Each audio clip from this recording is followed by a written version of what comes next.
Hello दोस्तों, आज हम कक्षा 8वीं की अभ्यास प्रश्न बैंक विषय विज्ञान को हल करेंगे। इसे हल करने से पहले आप सभी लोग एक बार चैनल को जरूर सब्सक्राइब कर लें। फिर हम प्रश्न क्रमांक 13वें को हल करेंगे। 13वां प्रश्न है, पहली बेंच पर बैठा हुआ छात्र ब्लैक बोर्ड पर जो लिखा गया है उसे पढ़ना मुश्किल लगता है। जब वह अंतिम बेंच पर बैठता है तब बोर्ड पर लिखा हुआ स्पष्ट पढ़ पाता है। तो छात्र किस रोग से पीड़ित है, यह बताइए। तो जो इसमें छात्र है भाई पहली बेंच पर बैठता है तब उसे ब्लैक बोर्ड का साफ नहीं दिखाई देता, यानी मुश्किल से पढ़ पाता है। और जब वह लास्ट अंतिम बेंच पर बैठता है तो उसे वह स्पष्ट रूप से देख पाता है। तो हमें बताना है कि वह किस रोग से पीड़ित है। अब हमें 4 ऑप्शन दिए। पहला ऑप्शन है निकट दृष्टि दोष, दूसरा ऑप्शन है दूरदृष्टि दोष, तीसरा ऑप्शन है दृष्टि वैषम्य, चौथा ऑप्शन है मोतिया बिंद। तो इसका उत्तर है दूरदृष्टि दोष। वह छात्र है जो दूरदृष्टि दोष से पीड़ित है। तो प्रश्न 13वें का ऑप्शन है बी। फिर हम 14वें प्रश्न को करेंगे।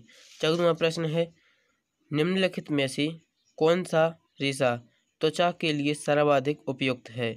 आप बताइए कि कौन सा रेशा है जो हमारी त्वचा के लिए सर्वाधिक उपयुक्त है। पहला रेशा है टेरिकॉट, ऑप्शन बी में लिखा है नायलॉन, ऑप्शन सी टेरिबोल, ऑप्शन डी कपास। तो इसमें से बताना कि सबसे सर्वाधिक उपयुक्त कौन सा रेशा है। तो इस सर्वाधिक उपयुक्त में आने वाला रेशा है कपास। कपास है जो हमारी त्वचा के लिए सर्वाधिक उपयुक्त है। तो प्रश्न 14वें का सही उत्तर है ऑप्शन डी। फिर हम अगला प्रश्न करेंगे। अगला प्रश्न 15वां, निम्न में से कौन सा परिवर्तन उल्टा किया जा सकता है। इसमें हमें बताना है कि कौन सा परिवर्तन है जो उल्टा किया जा सकता है। जैसे ऑप्शन ए बर्फ का पिघलना, ऑप्शन बी है जो भोजन का पाचन, ऑप्शन सी लकड़ी का जलना, ऑप्शन डी है जंग का लगना। तो इसका सही आंसर है ऑप्शन ए बर्फ का पिघलना, क्योंकि बर्फ को पिघलाने के बाद हम उसे वापस बर्फ में भी बना सकते हैं, लेकिन भोजन का पाचन वापस भोजन में नहीं बदलता। लकड़ी का जलना एक बार लकड़ी जलने के बाद वापस उसी लकड़ी में नहीं बदला सकता।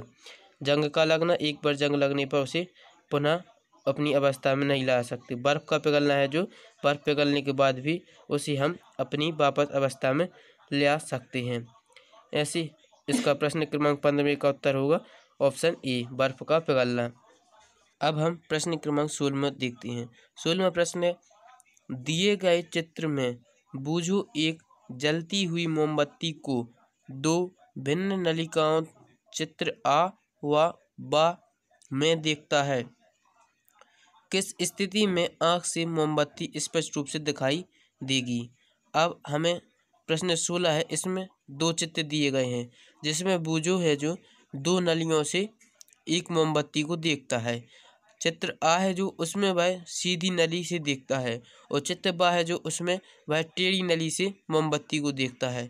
अब हमें यह बताना है कि किस चित्र में वह मोमबत्ती को स्पष्ट रूप से देख पाएगा।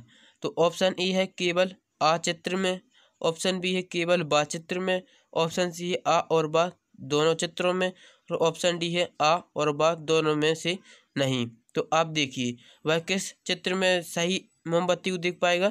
चित्र आ, क्योंकि वह उसमें सीधी नली है। चित्र बा में टेढ़ी नली है तो वह स्पष्ट रूप से नहीं देख पाएगा। तो इसका ऑप्शन ए सही आंसर होगा। फिर हम अगला प्रश्न करेंगे। अगला प्रश्न है 17वां। 17वां प्रश्न है, एक बस 3 घंटे में 90 किलोमीटर की दूरी तय करती है। एक बस है जो वह 3 घंटे में 90 किलोमीटर की दूरी तय करती है। बस की चाल क्या होगी। अब हमें इसमें क्या करना है, बस की चाल निकालनी है। तो बस की चाल कैसे निकालेंगे, चाल का सूत्र लगाएंगे। चाल बराबर क्या होता है, दूरी बटे समय। चाल बराबर दूरी बटे समय। दूरी कितनी तय कर रही है, 90 किलोमीटर। तो दूरी को मान रखेंगे हम 90, और समय कितना लग रहा है 3 घंटे। तो 90 बटे 3। तो 90 बटे 3 करेंगे, फिर इन्हें काटेंगे। 90 को 3 से भाग देंगे तो 3 तिरका 9 और 1 0, यानी 30 किलोमीटर प्रति घंटा। तो प्रश्न 17 का आंसर है 30 किलोमीटर प्रति घंटा, ऑप्शन सी। प्रश्न 17 का सही आंसर ऑप्शन सी। 18वां प्रश्न देखते हैं। प्रश्न 18 है, बूझो 4 समान प्रणालियों में पानी की समान मात्रा को गर्म करता है। बूझो है जो, अब वह क्या कर रहा है, समान प्रणालियों में पानी की समान मात्रा को गर्म करता है। वह अपनी प्रणाली को ज्वाला के विभिन्न क्षेत्रों में रखता है। वह अब अपनी प्रणाली को कहाँ रख रहा है, ज्वाला के विभिन्न क्षेत्रों में रखता है। जैसे प्रणाली आ कहाँ रखी, बाह्य क्षेत्र में, जब उसने बाह्य क्षेत्र में रखी प्रणाली आ में। फिर प्रणाली बा मध्य क्षेत्र में हो। प्रणाली सा है जो आंतरिक क्षेत्र में हो। प्रणाली दा मध्य और आंतरिक क्षेत्र के बीच में हो। अब बताना है कि वह किस, प्रश्न है प्रणाली में पानी सबसे पहले उबलेगा। यह बताना है कि किस प्रणाली में वह पानी सबसे पहले उबलेगा। तो 4 ऑप्शन दिए हैं। पहला ऑप्शन है प्रणाली आ में, प्रणाली आ में। ऑप्शन बी है प्रणाली बा में। ऑप्शन सी है प्रणाली सा और ऑप्शन डी है प्रणाली दा। तो अब आपको बताना है कि वह किस प्रणाली में पानी सबसे पहले उबलेगा। तो इसका सही आंसर है प्रणाली आ। प्रणाली आ क्योंकि जब वह ज्वाला, प्रणाली आ है बाह्य क्षेत्र, ज्वाला की बाह्य क्षेत्र में है। तो इसका सही आंसर 18वें का प्रणाली आ। फिर हम प्रश्न क्रमांक 19 को करेंगे। 19वां प्रश्न है, पहेली का हाथ जलती हुई मोमबत्ती पर दुर्घटनावश रख गया।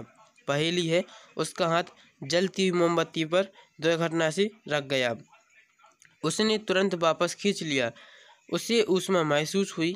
यह संवेदन किसके द्वारा ले जाया गया। यह हमें बताना है कि हमारे शरीर में यह संवेदन किसके द्वारा बताया जाता है।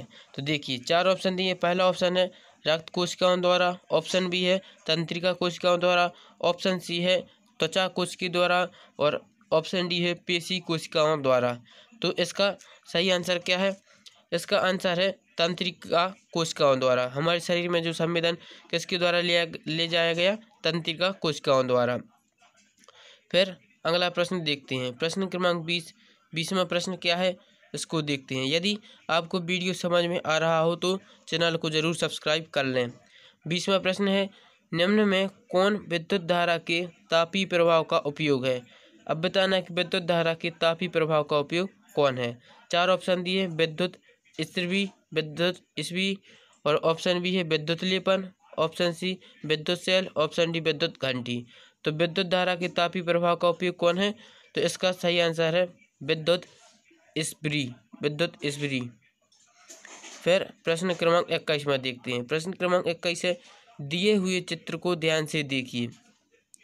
आपको एक चित्र दिया गया है, उसको ध्यान से देखिए और प्रश्न को हल कीजिए।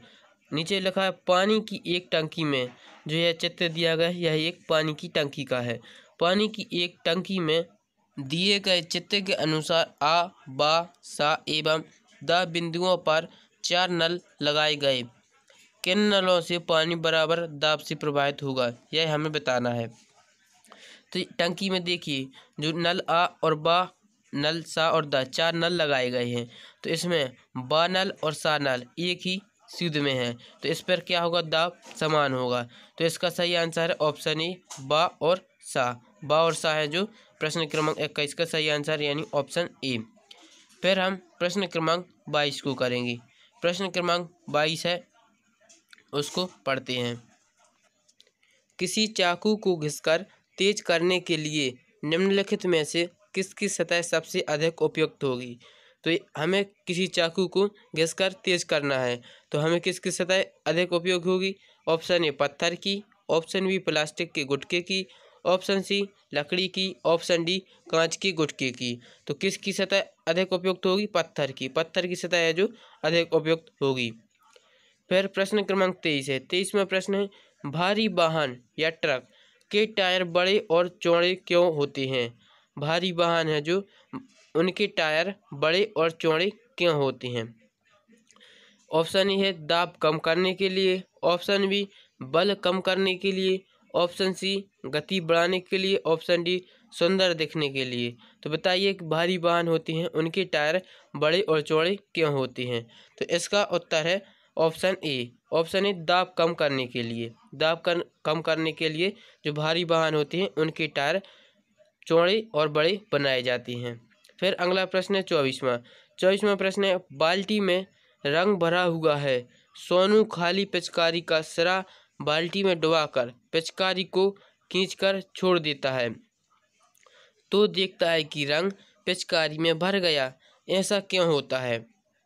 ऑप्शन ए पिचकारी की आकृति के कारण, ऑप्शन बी गुरुत्वाकर्षण बल के कारण, ऑप्शन सी वायुमंडलीय दाब के कारण, ऑप्शन डी पानी में घर्षण के कारण।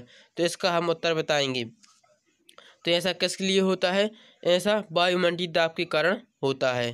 तो इसका आंसर है प्रश्न क्रमांक 24 का आंसर है ऑप्शन सी। ऑप्शन सी वायुमंडलीय दाब के कारण। इस तरह से हम विज्ञान की अभ्यास प्रश्न बैंक को हल करेंगे। यदि वीडियो समझ में आया हो तो चैनल को सब्सक्राइब करें और शेयर करें।